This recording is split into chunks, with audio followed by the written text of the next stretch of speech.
നമസ്കാരം. ആ മലപ്പുറത്ത് പോയിട്ട് ഇവർ മൂരികൾക്കെതിരെ ഇതേ പാട്ട് ഉപയോഗിച്ച് പാരഡി ചെയ്തു.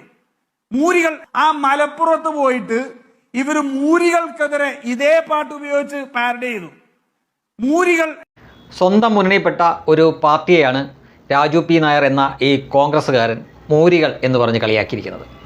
മൂരി ലീഗ്, മൂരികൾ എന്നൊക്കെ പറഞ്ഞ് കളിയാക്കുന്നത് സാധാരണ ഇടതുപക്ഷക്കാരും മറ്റ്, അതായത് ഈ പാർട്ടിക്കും ഈ മുന്നണിക്കുമൊക്കെ എതിരെ നിൽക്കുന്ന ആളുകളാണ് ആ പേര് പറഞ്ഞ് കളിയാക്കുന്നത്. ഇവിടെ പക്ഷേ നോക്കൂ, കോൺഗ്രസ്സുകാരൻ തന്നെ മൂരികൾ എന്നാണ് മുസ്ലിം ലീഗുകാരെ വിളിച്ചിരിക്കുന്നത്.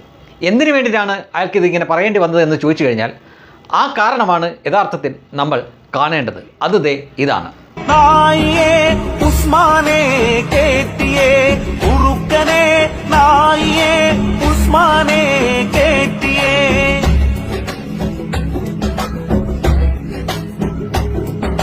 പതിനേഴിന്റെ മാറ്റങ്ങൾ ഊരികളൊക്കെ അറിഞ്ഞിട്ടും എന്തേ കുറുക്കാ നീ മാത്രം അറിഞ്ഞതില്ല ഈ മാറ്റം പിടിച്ചെടുക്കാൻ പറ്റില്ല ഇത് അബ്ദുറസാക്കിൻ ചെങ്കോട്ട കുറുക്കനെ നായിയെ ഉസ്മാനെ കേറ്റിയെ കുറുക്കനെ നായിയെ ഉസ്മാനെ കേറ്റിയെ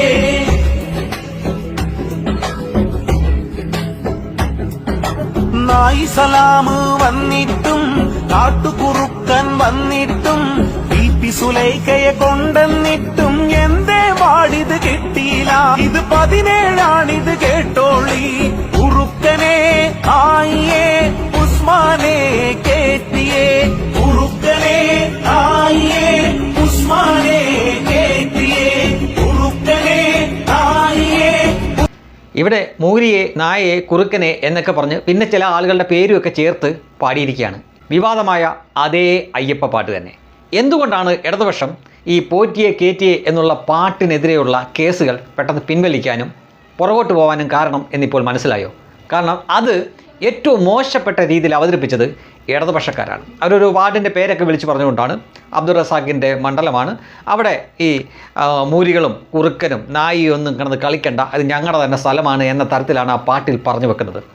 മറ്റേ പാട്ട്, അതായത് പോറ്റിയെ കേറ്റിയെ എന്നുള്ള പാട്ട് കോടതിയുടെ മുന്നിലെത്തിയാലും അതിൽ അപമാനകരമായിട്ടുള്ള യാതൊരു വാക്കുകളുമില്ല. എന്നാൽ ഇത് അങ്ങനെയല്ല.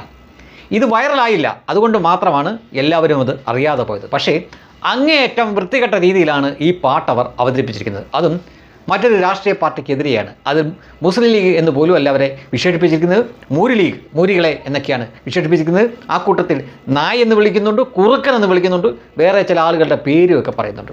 ഈ പാട്ട് പരാമർശിക്കാൻ വേണ്ടിയിട്ടാണ് രാജു പി നായർ എന്ന കോൺഗ്രസ്സുകാരൻ ഇങ്ങനെ മൂരികൾ എന്ന് പറയേണ്ടി വന്നത്. എത്രയോ പതിറ്റാണ്ടായിട്ട് UDFൻ്റെ ഭാഗമായിരിക്കുന്ന പാർട്ടിയാണ് മുസ്ലിം ലീഗ് എന്ന് ഓർക്കുക. പക്ഷേ ആ മുസ്ലിം ലീഗിനെ കോൺഗ്രസിൻ്റെ നേതാവായിട്ടുള്ള രാജു പി നായർ വിശേഷിപ്പിച്ചത് മറ്റുള്ളവർ കളിയാക്കി വിളിക്കുന്ന അതേ വാചകം തന്നെ, അതേ വാക്ക് തന്നെ, മൂരികൾ എന്ന് പറഞ്ഞിട്ടാണ് വിശേഷിപ്പിച്ചത്. അതൊരു മറ്റൊരു കാര്യം പറയാൻ വേണ്ടിയിട്ടാണ് പോയതെങ്കിലും അത് ശരിക്കും തങ്ങളുടെ കൂടെയുള്ള സഖ്യകക്ഷിയെ അപമാനിക്കുന്ന തരത്തിലാണ് എന്ന കാര്യത്തിൽ സംശയമൊന്നുമില്ല. ഇതാണ് ഈ പോറ്റിയെ കേറ്റിയെ എന്നുള്ള പാട്ടിനെതിരെയുള്ള കേസുമായിട്ട് ഇടതുപക്ഷം മുന്നോട്ട് പോയിക്കൊണ്ടിരുന്നപ്പോൾ പെട്ടെന്ന് അതിലൊരു ട്വിസ്റ്റ് ഉണ്ടാകാനുള്ള ഒരു കാരണം ഇതാണ്. ഇത് കോടതിയുടെ മുന്നിൽ ഈ കേസ് എത്തിയാൽ തീർച്ചയായിട്ടും ഈ പാട്ട് കൂടി കോടതിയുടെ മുന്നിൽ വരും. അപ്പോൾ ആരാണ് ഈ പാട്ടിൻ്റെ ഈണത്തെ ഇത്രയും വികലമായ രീതിയിൽ അവതരിപ്പിച്ചത് എന്ന് കോടതി നോക്കുമ്പോൾ തീർച്ചയായിട്ടും പോറ്റിയെ കേറ്റിയെ എന്നുള്ള പാട്ടല്ല, പകരം ഈ നായും കുറുക്കനും മൂരിയും എന്നൊക്കെ വിളിക്കുന്ന ഈ ഇടതുപക്ഷക്കാരുടെ, അതായത് അവിടെ ഒരു പ്രാദേശികമായിട്ടുള്ള ഒരു കൂട്ടരായിരിക്കാം ഒരു പക്ഷേ ഈ പാട്ട് അവർ പാടിയതും അതിൻ്റെ ഒപ്പം ആടിക്കളിക്കുന്നതൊക്കെ നമ്മൾ ഈ ദൃശ്യങ്ങളിൽ കണ്ടാൽ മനസ്സിലാക്കാൻ പറ്റും. പക്ഷേ അത് അങ്ങേയറ്റം മോശമായ രീതിയിലാണ് അത് അവതരിപ്പിച്ചിരിക്കുന്നത്. അവർ തന്നെ പെടും എന്നവർക്ക് മനസ്സിലായപ്പോഴാണ് അവർ ഈ കേസും എല്ലാം കൂടെ തിരിച്ചു വലിച്ച് കണ്ടം വഴി ഓടിത്തള്ളിയത്.